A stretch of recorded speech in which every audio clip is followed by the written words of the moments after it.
there, warm welcome. You're watching Decoding Now and I'm Meghna Dekha.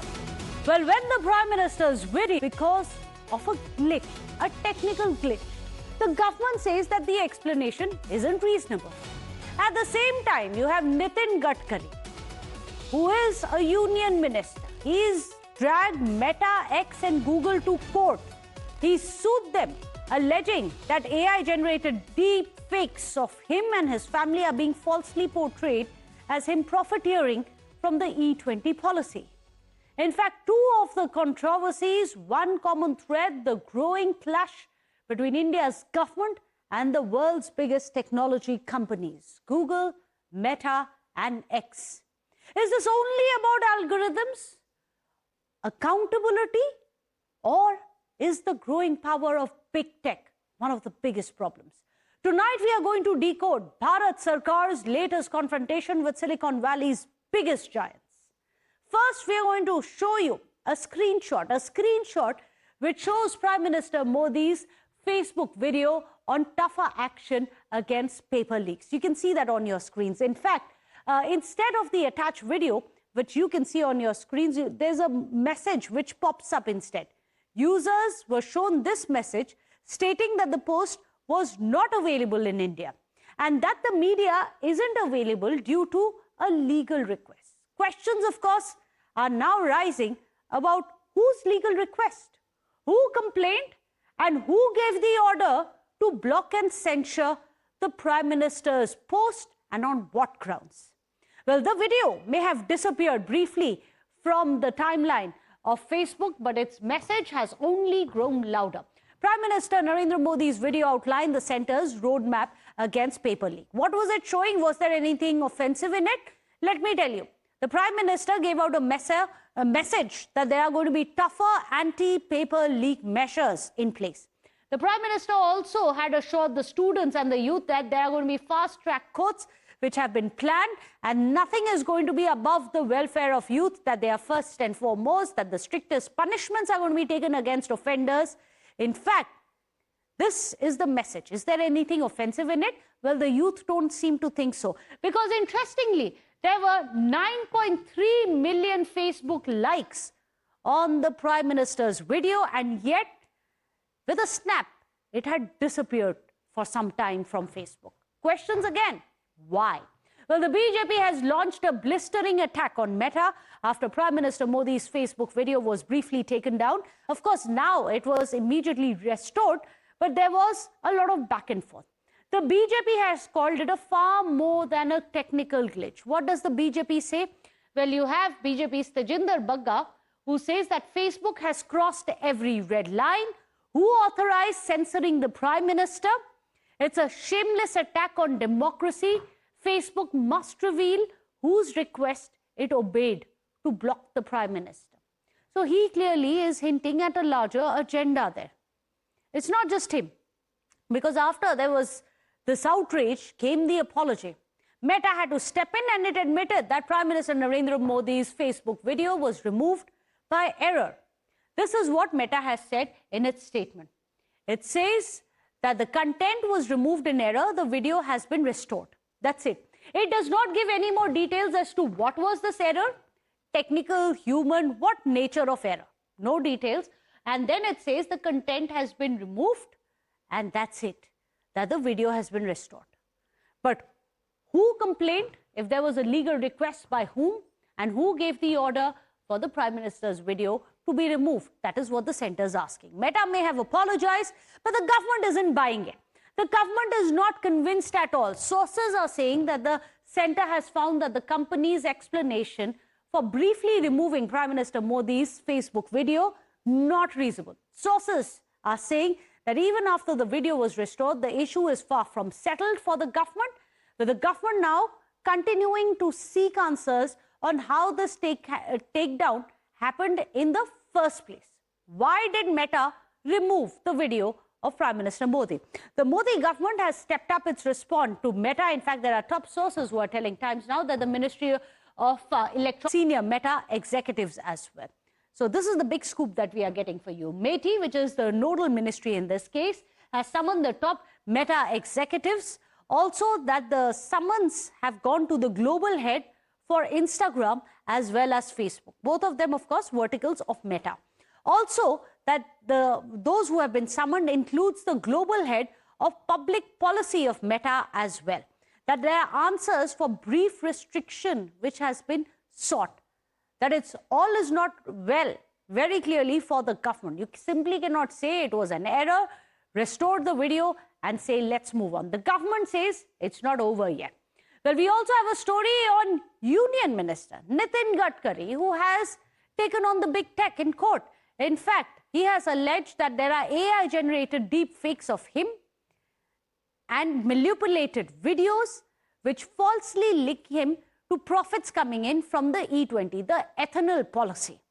That there are allegations being made against him and his family members using deep fake on these social media platforms. So what has he done?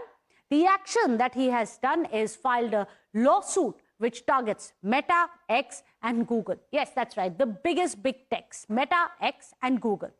He claims that there are AI deepfakes and videos of him which are wrongfully doing the rounds on social media platforms, says that the posts are falsely linking him to profits coming in from E20. Not just him, remember his sons have also been dragged in to this entire controversy. He has said on his part that he has no role to play in E20 policy. He is, after all, not the fuel, not the petroleum minister. He is the Minister for National Highways. He is not the Minister for Fuel and Petroleum, is the point that he makes. What does he want? His demand is immediate removal of all the deep fake posts which are linked to him, and saying that there must be action taken against those who are circulating the content against him and his family. So the Modi government very clearly has made it big. The latest face-off which is coming in with Meta is just the latest chapter in years-long battle that we've seen between Bharat Sarkar and the big tech. Time and again, remember, global technology giants have found themselves under the government scanner. 2019 with Pegasus WhatsApp controversy, remember, after WhatsApp revealed that Pegasus spyware had targeted users, this has triggered off a major political storm. You remember all of that which had happened. Then in 2021 came the farmers' protest when Twitter faced intense pressure from the center over orders to block hundreds of accounts linked to the agitation of farmer laws. So there was a lot of controversy whether such orders should be or shouldn't be sent by the center. Now, the same year, 2021, you had the government rolling out the new IT rules requiring digital platforms to appoint compliance officers. And these compliance officers must respond to all the legal requests which are coming in and to tighten the content moderation, that there is going to be much more moderation of the content from there onwards. Then in 2021 itself, you had WhatsApp's new privacy policy, which sparked off another confrontation with the center, raising concerns over usage of the data of the users. Why the data must be shared with Meta and what it means for data privacy. Those are the conversations which were sparked off. Then came 2024, where the Competition Commission of India fined Meta 213 crore rupees over WhatsApp's data sharing practices, alleging that there was abuse of dominance. Whatever WhatsApp was collecting, Meta was collecting, it is going to be selling it and sharing it with the rest of its verticals as well. This was seen as an abuse of dominance. And in 2025, X took the government to court. That's right, challenging content which was taken down. The takedown orders which came from the center was challenged by X in a court, the manner in which that they were issued. So those were the kind of big fights that we've seen between Bharat Sarkar and big tech. But how much should we be reading in behind the Prime Minister's own video now being removed? Even if it was for a few hours, but removed nonetheless. Questions still remain. Who ordered the removal and what was this legal request? Let me go across to our panelists. Joining us today, Sana Rais Khan is joining us, a celebrity and a Supreme Court lawyer. Ritesh Bhatia is also joining us here on the show. Sana, I'm going to start with you. Sana, do you think this is just an error, an algorithm error, as many in WhatsApp are telling us, many in Meta are telling us, or do you think there's a larger agenda push here, as many fear? See, this is not just about one video. This is about who decides what 1.4 billion Indians get to see. So the real issue is not whether the nation, I mean, whether Meta has apologized, like how you just mentioned. The real issue is that how does India's world's largest social media platform remove PMO's official video and then casually call it an error? An error that affects the PMO's world's largest democracy is not a small technical glitch. It raises serious question about immense unchecked power that global technology companies have over public discourse. So the government is absolutely justified in seeking an explanation from Meta. Any sovereign nation would do exactly the same. When a platform exercises enormous influence, it of course must accept enormous responsibility also. And let me ask a very simple question. If this can happen to an official communication of the Prime Minister, what confidence can an ordinary Indian citizen have that their lawful content will not be wrongfully removed tomorrow? So Meta cannot just simply say, sorry, it was a mistake, because of course, sorry will have consequences, algorithms will have consequences.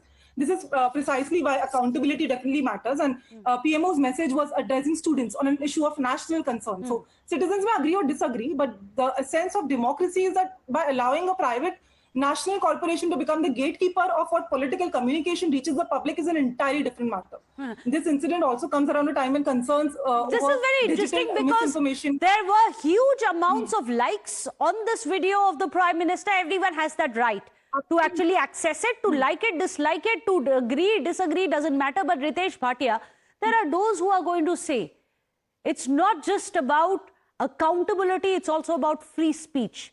Should social media giants, should big tech be the ones deciding, or rather under pressure from governments, perhaps other agencies, decide what should be put out or not? That is censorship. Yeah, so firstly, Meghna, I think it was not a glitch at all, because if you see the post that even you have put it up on your screen, it clearly says that there has been a legal request. Okay, so now from whom has this legal request come? Now that is something that needs to be kind of investigated. Now that is something that needs to be answered, that who made this legal request. So on one side, you're saying it's a legal request, and on the other side, you're saying that it's a technical glitch.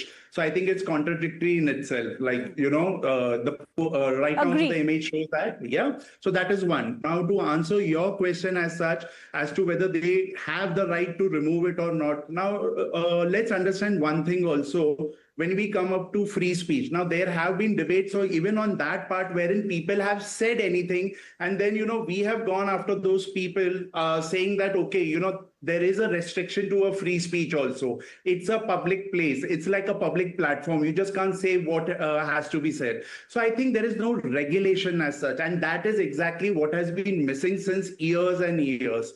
And because what's acceptable in some other country is not acceptable in our country. And that's the reason. So I'm never in for the banning thing and all, but regulation is something that I've always advocated for. And I've been doing that since years, that regulate as per your regional laws or as per your country's laws. Meghna. But Ritesh, are the laws sufficient to deal with this? For example, in this specific issue, what happens from here on? We have controversies, we have debates which are being sparked off. What does the law say?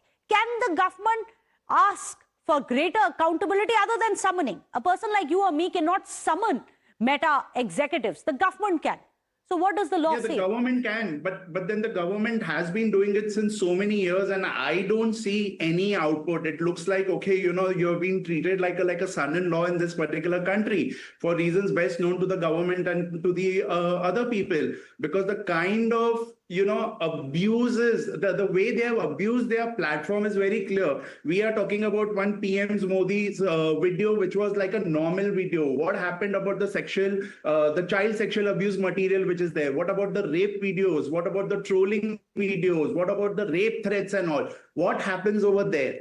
Okay, so why haven't, so they have been summoned at that point of time, but then, you know, shamelessly they've been putting out now ads also that all these kind of you know, materials are available for people to buy, and then they link it to Telegram and all. Even your channel did a show on it. So, you know, so these are the things. So if this is the sort of shamelessness, I think this is the right time that the government, like, you know, picks it up and you know, not just this issue. I'm just digressing for a minute, there is this Meta glasses ad that you're seeing every day. What happens about the privacy in that particular case? Because now you just touch or you just say and it's recording you and others all the time, and it's available in India and everybody's buying it. So I think, forget about you and me, as you said, this is the time when the regulation needs to come. If you don't wake up now, then, goodbye. Okay, in that case, Sana Rais, do you think there needs to be tougher regulation or there needs to be lesser regulation? Many would say